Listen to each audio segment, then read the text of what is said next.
es lo más grande que hay. Que hasta que en un momento determinado, fines de los 90, empezaron a llegar, a aparecer en cantidad. De repente todos nos vimos en un intercambio natural, cultural, comercial, de ir al supermercado chino. De repente los chinos, los hijos de chinos aparecieron en las escuelas públicas, compañeros de nuestros hijos. Entonces parecía como llamábamos a la referente de los supermercadistas para hablar de temas de la economía, hacíamos notas. Me acuerdo de un tal Calvete que lo llamábamos para hablar de lo que pasaba con la mercadería y con los supermercados y por qué los chinos tenían el vino más barato y no sé qué y no sé cuánto. Después se hablaba de que venían todos del mismo lugar, de la misma región. Había mucho de información cierta y también mucho de construcción y mito. Y de repente hoy lo que se dice es que, además de todo el quilombo que les pega, lo inflacionario como a todos los argentinos, se dice que quedan cada vez menos y que están en retirada y se percibe un poco eso, por lo menos la retirada de los supermercados. Y apareció hace unos días una muy buena nota en La Nación y ahí detectamos que Ana Cubo nos podía dar respuestas para esto y tuvo la... ¿Qué haces, Ana? Viniste hasta la radio, espectacular. Lindo, me encantó esto de compartir a la noche, ¿no? La noche la radio. ¿Vos naciste en dónde? Yo soy de Taiwán. ¿De Taiwán? Sí, nosotros, yo llegué en la década del 83, en la del 80. Fui supermercadista, o sea, con ¿Tuviste familia. Supermercado? Sí, Ajá. no tuve yo, pero mi familia, eso es obligado, ¿no? Como ¿Qué edad tenés? Ayudar en familia. Yo tengo 53. Ah, mira. Sí, ya. Pareces mucho más joven aparte. Levanta el ok ella. Escúchame, ¿y estuvieron supermercados dentro de esta oleada de los supermercados chinos comunes? Antes. Porque en la década del 80. Ajá. De hecho, por eso la primera camada de supermercadistas estaban los gallegos, después empezaron los taiwaneses y en la década del 90, con el 1 a 1, y la apertura de China empezaron a llegar la oleada de la inmigración china a Argentina. Claro. Y ahí empezaron, con los supermercados porque veía que los taiwaneses teníamos supermercado y era fácil, ¿no? De administrar.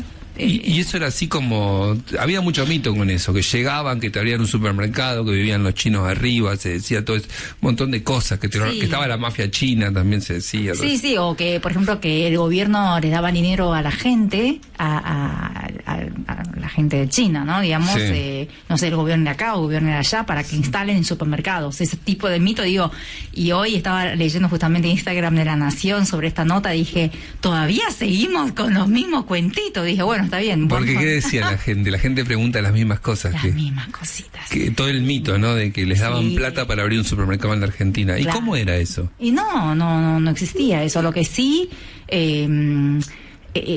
digamos, los taiwaneses veníamos con nuestro dinero, en el sentido de que cada familia quizás tiene su dinerito y es una familia, una unidad, y veníamos en la década del 80.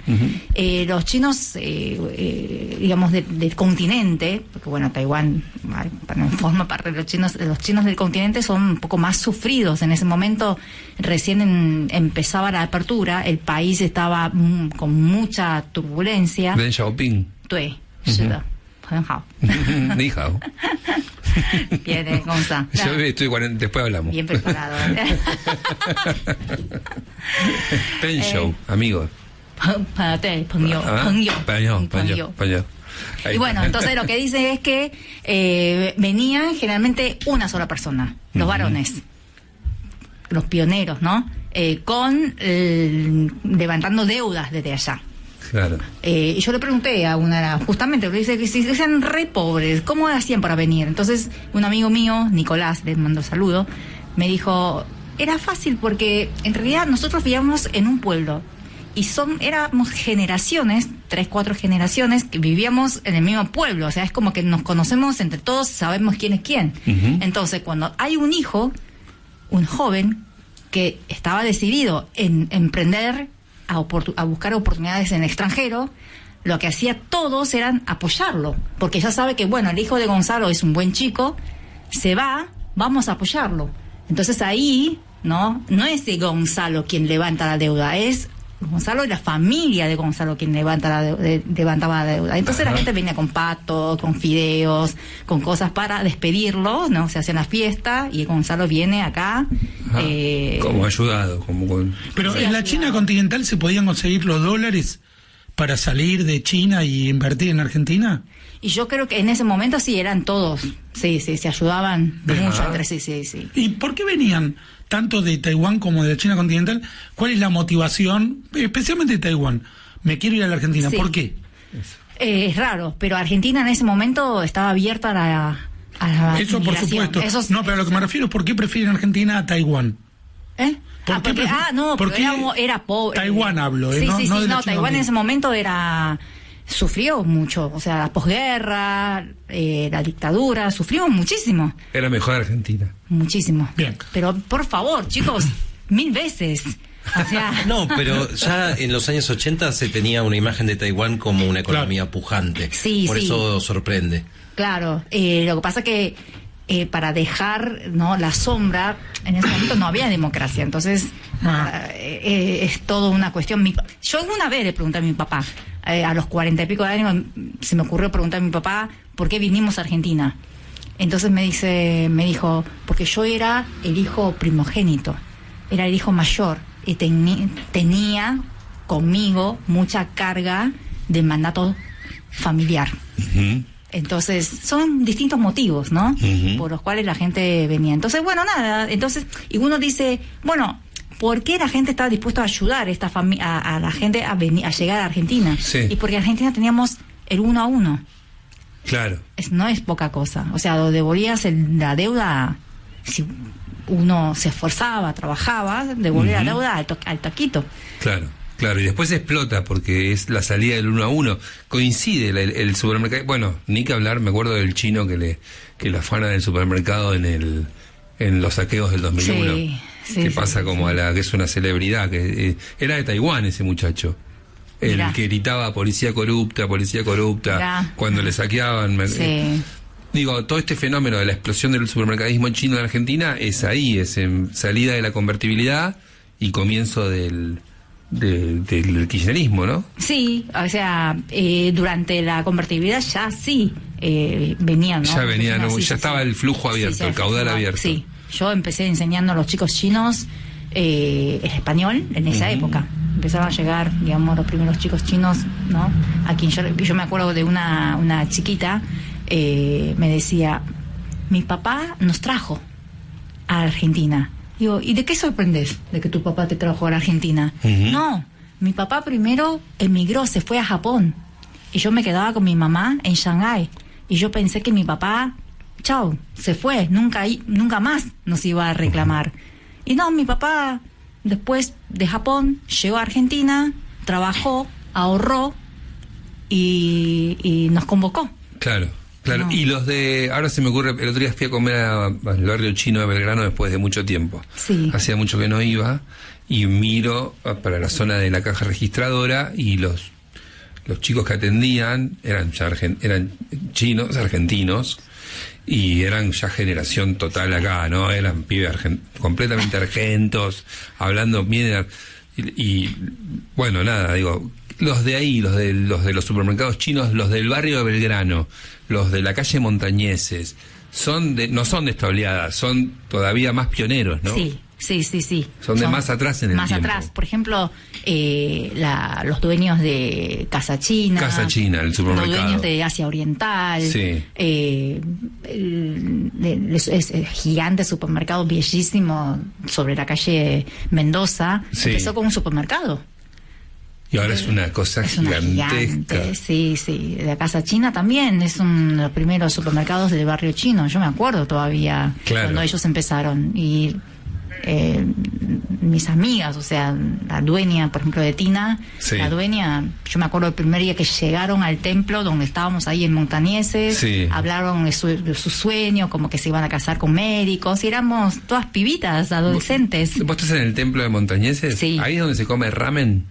No, ahí enfrente. Enfrente. Sí, sí. Ahí adentro de un templo que que hay un ramen especial que se come dentro de un templo. Sí, pero es no dentro del templo. El templo no come ramen porque no. Pero es ahí enfrente. Sí. ¿Y qué pasó que de repente tenemos ese... Primero, ¿cuántos chinos hay hoy en la Argentina? Y dicen que hay como 180.000 personas. ¿Y más. vos en la asociación qué haces? ¿A qué te dedicas? Claro, yo empecé enseñando, digamos, el español para los chicos chinos y estando en el medio como una especie de lo que se hacía gestora cultural, ¿no? De ir a las escuelas a enseñar la cultura. Y con el tiempo empezó a haber gente que quería aprender chino mandarín y ya empecé. Y en la asociación lo que yo hago es, yo presido la asociación, coordino todas las actividades junto con mi equipo, así que mando saludo a mi equipo de la Asociación Cultural China Argentina. Claro. Y lo que yo me acuerdo, ya que estamos hablando de supermercado, me acuerdo que cuando mi papá vendió la primera casa acá en Argentina y quería comprar la segunda, me hizo la pregunta, ¿vos qué querés? ¿Tener un supermercado o dedicarte a la enseñanza? Y yo dije, la enseñanza, voy a tener el supermercado. Y ahí fue el comienzo de la asociación, de un camino que después, impactó, ¿no? en la creación de una asociación junto con gente que amamos difundir la cultura. He tenido también, por ejemplo, yo me daba cuenta, ¿no? Yo hablando con un amigo supermercadista, con uno de los amigos, y le dije, y él es muy abierto, está siempre, ¿no? Contento, abierto, y ahora ya es una persona exitosa dentro de la colectiva también, porque organiza eventos para los jóvenes, preside una asociación de jóvenes chinos en Argentina. Y le dije, ¿cuál es tu clave? ¿Por qué te adaptás tan bien? Él vino a la Argentina a los 20 años. ¿Por qué te adaptaste tan bien? Me dice, la clave está en saber el idioma. Claro, es todo. Y yo dije, es verdad, porque cuando yo empecé con la asociación, mi anhelo siempre era y sigue siendo enseñar el idioma. Para mí no es lo mismo un traductor. Hay cierta reticencia, por lo menos hace un par de años atrás, en empezar a hablar el castellano. ¿Hay como una reticencia o es una dificultad? Para mucha gente de China es una dificultad, porque es uno de los idiomas más lejanos, el chino del español. Es muy difícil para Sí, ustedes. nosotros enseñamos en las escuelas, ¿no? De la asociación tenemos docentes que mandamos y armamos programas para enseñar en las escuelas. En las escuelas públicas. No, escuelas en general son bilingües, privadas. Ok, privadas. Y muchas veces es difícil de decirle, pero lo vamos diciendo a las autoridades, dice, está bien, ustedes ya tienen una larga experiencia implementando en inglés, a lo sumo francés. Y ahora dice, bueno, ya que hacemos inglés y francés, hacemos chino. Chino significa otro mundo. Ustedes están entrando a otro. A otra dimensión que no tiene nada que ver en tiempo, en perspectiva, no, en la disciplina que requiere para aprender este idioma. Pero es fascinante, se aprende como cualquier otro idioma y además con mucho bonus plus, ¿no? ¿Qué es lo primero que enseñas? Si, por ejemplo, tenemos que vienen Garcés, Birmánger y Sánchez a la primera clase de chino, ¿no? Entonces supongo que nos vas a enseñar a decir hola, gracias, cosas así. Pero ¿qué es el primer carácter que enseñás? ¿Y cómo lo explicás? Nosotros empezamos enseñando lo que es la fonética, el pinyin, ¿sí? Dentro de la asociación tenemos un programa especial para los hispanohablantes, justamente. Porque los materiales de los chinos allá en China muchas veces es para los chinos o claro, para los occidentales que están viviendo en China. Entonces tiene una carga horaria bastante importante. Entonces tenés un libro y dices, che, no avanzo más. No, acá lo hacemos, digamos, de una manera, discriminamos aquello. Empezamos enseñando fonética, pero no fonética de la manera que nos habían enseñado nosotros cuando yo era chica. Decimos, bueno, los argentinos hay sonidos que son comunes, que compartimos con la fonética china. Entonces eso lo enseñamos más a lo último, pero no fácil. S, no, sa, la S, quizá la H no es tan difícil, y la W, wa, no es tan difícil. Y vamos enseñando aquellas fonéticas que sí les cuesta más. Entonces ¿no? Entonces la primera clase, Gonzalo, sí, vamos a hacer que tu boca empiece a acostumbrar a sonidos chinos. Porque son viejos amigos con otros nombres. Viejos amigos porque son alfabeto. La fonética china estoy hablando, no caracteres. La fonética. Pero se pronuncia de distintas maneras. En los 2 primeros niveles del Hable Chino Fácilmente, que es este programa, empezamos con fonética. ¿Por qué? Porque realmente no hay apuro de empezar con la fonética, que ya es diferente, después con caracteres, que tiene una organización que... Y a un empresario, supongo que tiene que viajar a China a hacer un negocio, también le enseñás y le das lo básico como para... Sí, lo básico, porque no es lo mismo que vos vas y no entendés nada, que vas con algo. Entonces eso, ese es algo que muestra tu interés hacia la cultura ajena. Lo que estás haciendo en realidad no es otra cosa más que me interesa tu cultura y vengo, ¿no?, a mínimamente a conocerte, sí. Claro. Así que... ¿Y entonces qué enseñás? Entonces lo primero es la para fonética. todos los oyentes que quieren saber qué es lo primero que le decís a tus alumnos. Yo la primera lección que le digo a los alumnos es, primero piensen que son niños que están aprendiendo un idioma nuevo, a equivocarse, a jugar con el idioma, y empezamos con la fonética y con la entonación. ¿Conocer las entonaciones en chino? No.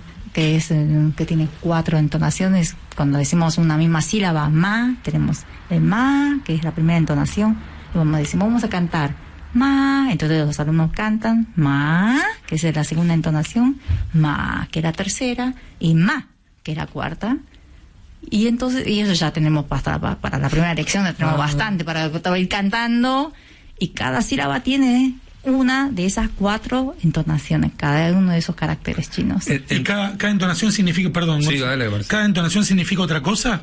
¿Con la misma sílaba? Sí.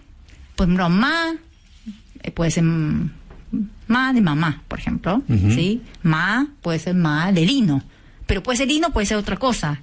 Hay muchos homófonos. Claro. No, por eso es otro mundo, lo que digo. Y después, bueno, empezamos con un diálogo de presentación. Ni hao, eso sí lo sabes. Ni hao. ¿No? Ni hao. No. Ni hao es hola. Claro. Ni hao. Sí, ni hao. ¿No? Ni hao. Yo soy. Ni hao. La primera palabra que aprendo en chino. Ni hao. Mira, bien. Ni hao. La primera, ni Y hao. ¿Cómo es gracias? Xie. Xie. Y no es tan difícil, porque son todos monosilábicos. En coreano es sansamidao. Gracias. Wow. Sansamidao. Sí. Son 4 sílabas. Eso es más complejo. Sí, nosotros tenemos 2 sílabas. ¿Me repetís gracias en chino? Xie. Bien. Ya está. ¿Viste? Ya está hablando. Cuando vayas a ver de chino a pedirte un ramen, xie. Sí. Sí. Me encantó. Buenísimo. Sí. Ramen es japonés, pero igual comemos algo similar, no importa. Están los fideos chinos que son muy ricos. Los fideos chinos. Son finitos. Sí, finitos. Muy ricos. Sí. Hay muchas cosas ricas. Inolvidable para mí en Shanghai, comí pato de Pekín, en Pekín, en Beijing. Sí. Lo más. Pato El pato. lacrado de Pekín en un sótano espectacular. Inolvidable historia, con la nata. Bajamos los 2 a un sótano, nos trajeron un pato lacrado y nos empezaron a cortar unas lonjas de pato. Qué rico. ¿Y ustedes habían ido, digamos, ya todo programado un o intérprete fueron? teníamos. Está bien. Teníamos de intérprete un universitario Sí. que se llamaba Vicente en nombre occidental y era como nuestro guía y nos explicaba cosas. Y lo teníamos de chepibe, ¿viste? Vení, Claro. hermano, pedimos el pato, dale, queremos comer pato. Te quiero preguntar esto. ¿Es cierto que hay cada vez menos? Sí. ¿Por qué? Porque también hay un proceso de... China ahora es más megapotencia que cuando vos te viniste. Más allá del conflicto con Taiwán y toda esta situación, digo, China se convirtió en una megapotencia capitalista, ¿no? Sí. Y Argentina se convirtió en lo que se convirtió. Y los supermercadistas hicieron como un pico y de repente hay una decrecieron. ¿Qué pasó? Y es difícil. ¿Se van por la crisis? Sí. Digamos, es por la crisis. Cierran los supermercados chinos por la crisis económica argentina. Y está difícil. O, por ejemplo, muchas veces por la crisis, otras veces es por cuestiones familiares. No, a veces tenés los hijos allá, viste que los supermercadistas muchos mandan a los chicos allá, Sí. a China, y a veces hay cosas, ¿no?, que hay que atender, pasa, esas cosas tienen que regresar. Y otra cosa sería que los chicos ya crecieron y ellos ya están jubilados, Claro. entonces prefieren jubilarse allá con la jubilación que le da, digamos, que ellos iban pagando a lo largo de los años. O sea, ellos no solamente pagan la jubilación acá, sino que pagan la jubilación allá. Muchas de los adultos mayores. ¿Y es sencillo volver a China, digamos? Sí, absolutamente. Regresás y haces tu vida. O sea, si estás jubilado, tenés tu casa, seguís tu vida allá, sí. Pero no hay gente que abandonó que no tiene nada, o que supongo que dejaron todo atrás, no hay, vuelven a tener una casa, el Estado los espera. No, muchas veces ya tienen, o sea, conservan sus casas. Claro, vuelven a la casa familiar. Sí. ¿Y vos volviste alguna vez de visita? De visita, sí. ¿Vos naciste allá o acá? No, yo nací allá, en Taiwán. ¿Y a qué edad viniste? A los 13. ¿Y volviste? Sí. ¿Volviste más de una vez? Sí. ¿Y tenés parientes? Sí, tengo parientes, todos mis parientes están allá. Okay. Yo tengo nada más que mi papá, mi papá ya está fallecido, pero bueno, vine con el núcleo familiar, mis hermanos, mi papá y mi mamá, sí. Una pregunta que siempre me hice es que siempre más que una pregunta fue una reflexión con el tema de los supermercados chinos. Perdón que vuelva siempre sobre el No mismo importa. tema. Pero digo, qué suerte el supermercadista chino que le tocó abrir en colegiales, y qué mala suerte el supermercadista chino que le tocó abrir en José C. Paz, en el fondo del conurbano, más, digamos, afectado a situaciones delictuales. Digo, ¿por qué? ¿Eso es azar nada más? ¿Solo se explica por el azar? ¿O cuando los supermercadistas chinos venían eran asignados a zonas? Cuando se emigraba desde China hacia Argentina, a quienes llegaban se les asignaba una zona geográfica, se les facilitaba, no sé, la apertura del local. No. Digo, porque no es lo mismo, no. O sea, no es lo mismo caer en la ciudad de Buenos Aires que caer en Florencio Varela. No, para nada. Lo que pasa es que había tanta competencia, a veces hay 2 supermercados chinos en la misma cuadra, que ya era insostenible. Y los alquileres acá en la capital aumentaron mucho. Se fueron cada vez alejando más. Alejándose, buscando oportunidades. Y después coparon el interior. Hubo un momento que se expandió al interior. De hecho, hubo reglamentaciones, ¿no? Que impedían que hubiera tantos por cuadra, pues llegó a haber 2 o 3 por cuadra. Y sí, porque después empezaban los conflictos, o por ejemplo, competencia de precios feroces, o sea, no les beneficiaba a nadie. Entonces, sí, empezaron a restringir y... Bueno, nada, empezaron la diáspora, ¿no? Como claro, una diáspora. Sí. Quiero hacerte una pregunta, Ana. ¿Qué cosas dirías que son difíciles para una persona? Por ejemplo, una persona china, pero que decide regresar a China después de vivir 20 años en Argentina. ¿Qué aspectos del cambio de vida de Argentina a China crees que se le pueden hacer difíciles? Y viceversa, para una persona que viene de China hoy a vivir en Argentina, ¿qué cosas se le pueden tornar difíciles? No me digas la inflación, porque esa es muy obvia, pero tal vez cuestiones más culturales o de costumbres. Mira, para una persona china que decide regresar a China, en general esa persona ya había... durante todo el trayecto ya iba visitando cada dos años, cada 2 años y medio a China, ¿no? O sea, se va adaptando, no está tan difícil. Lo que sí es difícil es el ritmo, ¿no? De allá. Y ese es el aspecto cultural que justamente preguntas. ¿Qué es lo más difícil para una persona china acá, culturalmente acá? Primero, la comida. O sea, al principio vamos a comer el asado, vamos a comer carne, qué rica la cantidad de carne, pero desde una semana dice, no puedo más, ¿no?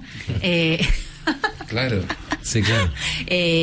O a veces la comida también, la escasa opción, para nosotros está buenísimo, ya está. Empanada, pizza, pero yo me acuerdo que yo llegué a un punto y digo, lo único que tenemos son las pizzas y las empanadas, las milanesas, y las asados, ¿no? Hay algo más, ¿no? Y el helado en la época que yo llegué había 4 gustos. Era frutilla, chocolate, vainilla y dulce de leche. Nada más. Contra 2 millones, ¿no? De gustos que hay allá. O sea, la comida es uno de los... claro. Pero una vez que se adapta, ahora me encantan las empanadas. Todo tipo de empanadas hay. Claro, y ahora son más argentina que te consideras ya casi una argentina. Casi, sí. Adoptaste hasta la forma de la expresividad de una persona de Argentina. Sí, ese Tenés la locuacidad, digo, de un argentino. Gracias. Y bueno, otra cosa que también le llama mucha atención, no sé si es difícil, pero le llama mucha atención a los chinos. Una re amiga mía me dice, vos sabés que yo a veces paso por las cafeterías y los miro a la gente que se sientan, toman café y hablan, y siempre pregunto, ¿cuántas cosas tienen para hablar? Ah, genial, fenomenal. No, me parecía que... Eso en China no pasa. No. ¿Cuándo fue la última vez que estuviste por China? 2016. Ah, ok. Sí. ¿Y vas a volver pronto? Yo espero que sí. Sí. Ana, nada, un placer conocerte. Hay 1000 temas para hablar. ¿Viste?